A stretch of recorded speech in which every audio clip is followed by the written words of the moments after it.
I'm going to take you back to the very beginning. It is 1956 and 35 local dairy farmers from around the northwest had banded together to form the company Better Milk. Now you may have noticed the building next door to us as you come in today. By the 90s they were really happy with the product they were making, but they were thinking about diversifying. They originally considered bottled spring water, fresh fruit juices. After all, we are the apple aisle. But it wasn't until a Christmas party where they had a few drinks up the Highland Lakes where they learned that Bill Lark was trying to lift the prohibition laws in Tasmania. Now Bill Lark successfully done this in 1992. With this, those farmers set their research in a whole new direction, and in that research they found that our climate is perfect for aging whisky in barrels long term. We also have the perfect climate for growing premium quality barley, and we have access to some of the cleanest drinking water in the world. So it's these three things that you need for making a premium single malt whisky. With that, Hellyers Road was born. In 1997, the building of this distillery started. In 2002, we laid our first cask, and in 2006, we filled our first bottle and we opened our visitor centre. Now we see more than 40,000 people through our centre each year to try one of Australia's most popular whiskies. Our whiskies are also available in over 30 countries around the world. And those barrels themselves can be over 20 years old before we get them, and this imparts a beautiful flavour to our whiskies. You'll see that the inside of our barrels are char-fired. Now it's a common misconception that this actually gives the whisky a smoky flavour. That's not the case at all. What this does, it primes the timber and acts as a filter. So as the barrels expand and contract through temperature change, it will allow our whisky to move more freely through the timber.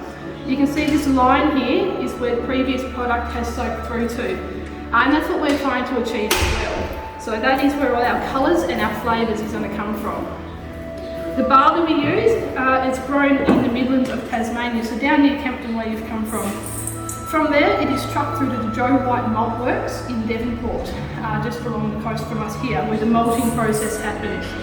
Now malting happens by putting heat and moisture to the grain, and this gets the grain to shoot. Now by getting the grain to shoot, it changes the starches within the barley into sugars, and it's the sugars we need for the distilling process. From there it is trucked through to us. We store it in our silos until we're ready to use it. We don't keep much more than 2 weeks supply on hand. We find if we store it for too long here malted, it'll start to germinate. So we get it freshly malted as we need to do a run. Once we are ready to use it, we'll put it through our grist mill, which is quite a small machine. It does have large adjustable rollers in it, and then we'll get a product like this out of it.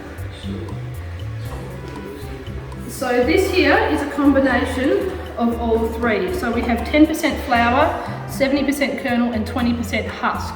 Now the exact ratios I can't tell you because it is a trade secret. Oh. I know. But what I can tell you is any less than 10% flour and it starts to affect the yield of alcohol we get, and any more and we get what they call a stuck bed, and that resembles an overcooked porridge-like substance. Sets rock hard and it's an absolute nightmare for our distillers to work with. The kernel here helps us unlock those sugars and get access to them as we add the hot water to it. And the husk helps with the filtration just to stop that stuck bed situation. Once we have all the sugars washed out of the barley and we've added our yeast to it, that is what will go into our stills. Now we'll go through that whole process when we go upstairs, but this here is a pot still. We still use this today as an experimental still. If we don't want to shut down the whole distillery, if we've changed our barley or our ratios, we can flash this little guy up. It's essentially a giant kettle. So there's a heating element in the bottom, and as the liquid in here heats up, the vapours will come off the top, and they will roll up the top of the swan net, down across into the condenser.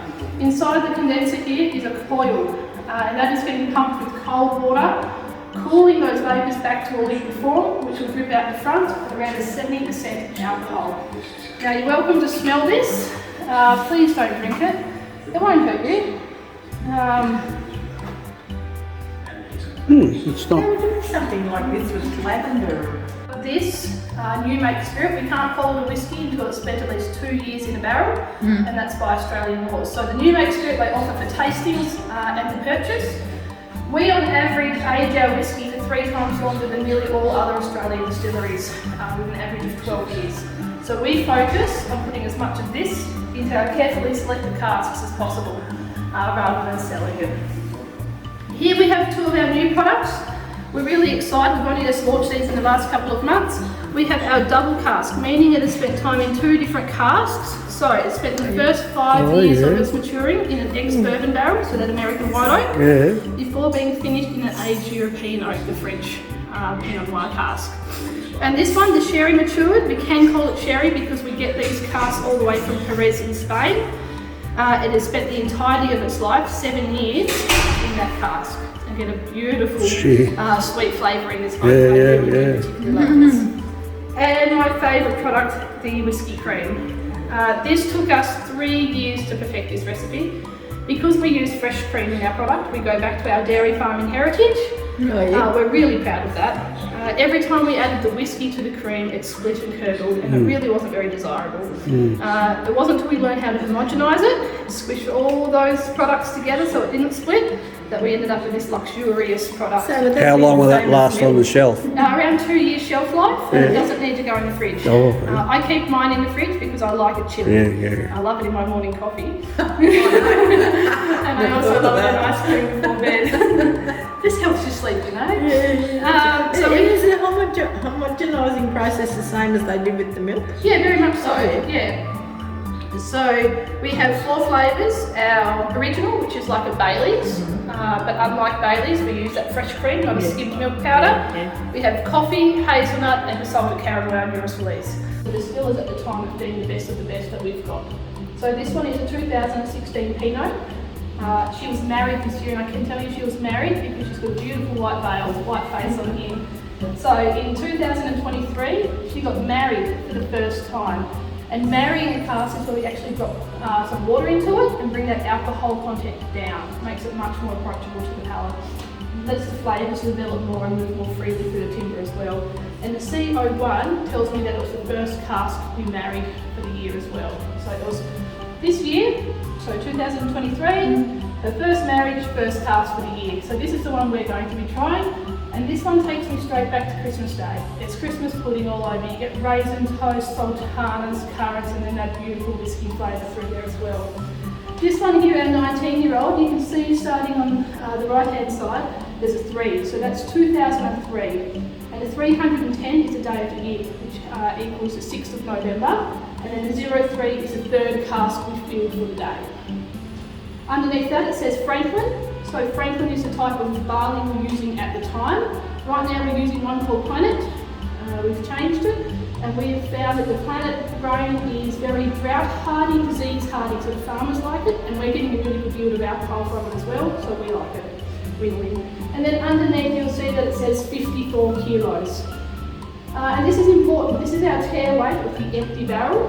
One, it tells us how thick the cask is. So if that was really heavy, we'd know that it's going to take longer to mature for that barrel to expand and contract and really get those whiskies moving through the timber. But the most important reason is actually for tax. As I was saying before, we get taxed so high. And at any point the government official can come in and want to take the weight of the barrel or do a sounding in it just to make sure that what is missing from the barrel is in our ledger, in our books. Break it down because it's not pure alcohol.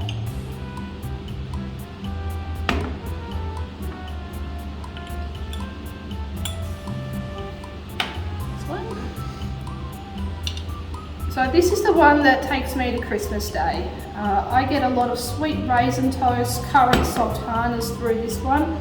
A lot of people pick up a little bit of tobacco and vanilla in it. For me, whiskey is such a personal journey. What I taste and what you taste can be different. So how I want you to taste it is to have a little sip and nearly chew it as you swallow it. This will coat all your taste buds down there. And before you drink it all, we're going to add some water to it. And some people will say that's sacrilege, but what we say is air is to wine, water is to whiskey. And what that will do will drop the alcohol content down, open up some more flavours, and make it much more approachable to your palate. It's nice. What flavours are you finding in there? To be perfectly honest, no. Whiskey. Yeah. So I'm going to add just a few. No, don't ask me about it. It's good. Just a little bit. So you'll see that it even smells different now. Well, that does taste different. What was that, about 5 drops? About 5 drops, yeah. So they say anywhere between 3 and 7 drops, so I hit the mark and go 5. And it's up to you. A lot of people will drink whiskey on ice. Yeah. I find the ice melts and I get way too much water yeah, in it in the end. yes. And I find the ice, for me, closes off a lot of my taste buds being cold. So this is our original distillery.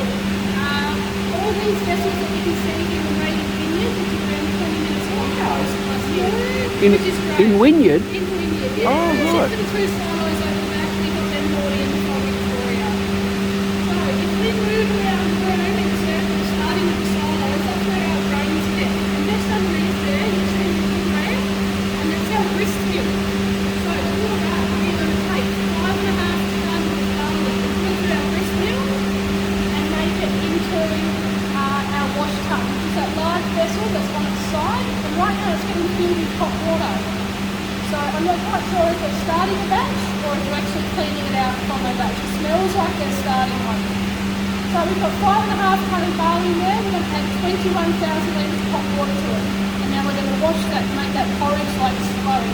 Now before it sets, we're going to add a further 12,000 litres to it. So we've got 33,000 litres of hot water in that 5.5 tonne. That's going to soak for the best part of the day, washing out all the sugars from that grain.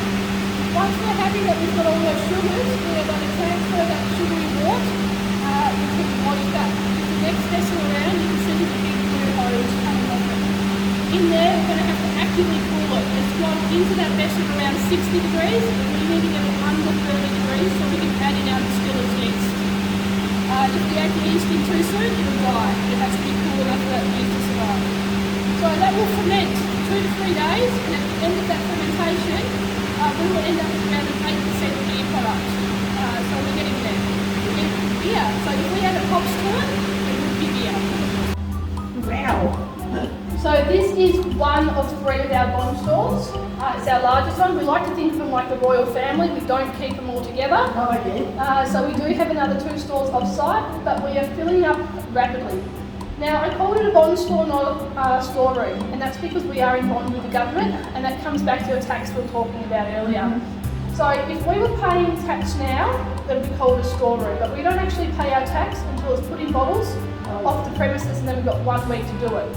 Which works really well for us, because right now we are losing our whiskey to evaporation. We're really lucky down here that the temperature variant that we have in this room is around 7 degrees to 18 degrees. So we're losing around 2 to 3% of evaporation each year. If we're in Queensland, it could be as high as 25% that we're losing, which is huge. So looking around the room, we can see lots of different colours. So we've talked about the beautiful white faces with the wedding veil on. They're the ones that have been married, had the water added to them. And then we've got our red ones here. So they're the ones that we've used for a second time, those casks. They're a second time fill. We don't often do this. They have to be a premium cask. We're really happy with the flavours we've got from them. It does slow down the aging process because we've already taken out so many of the colours and the flavours from it. Someone's got to fill a brand new barrel up in the first place. Yes. With something. Yeah, we don't do that. It's No, but typically somebody does. So that's bourbon. bourbon. That's typically bourbon, and then after you know that. how you can get like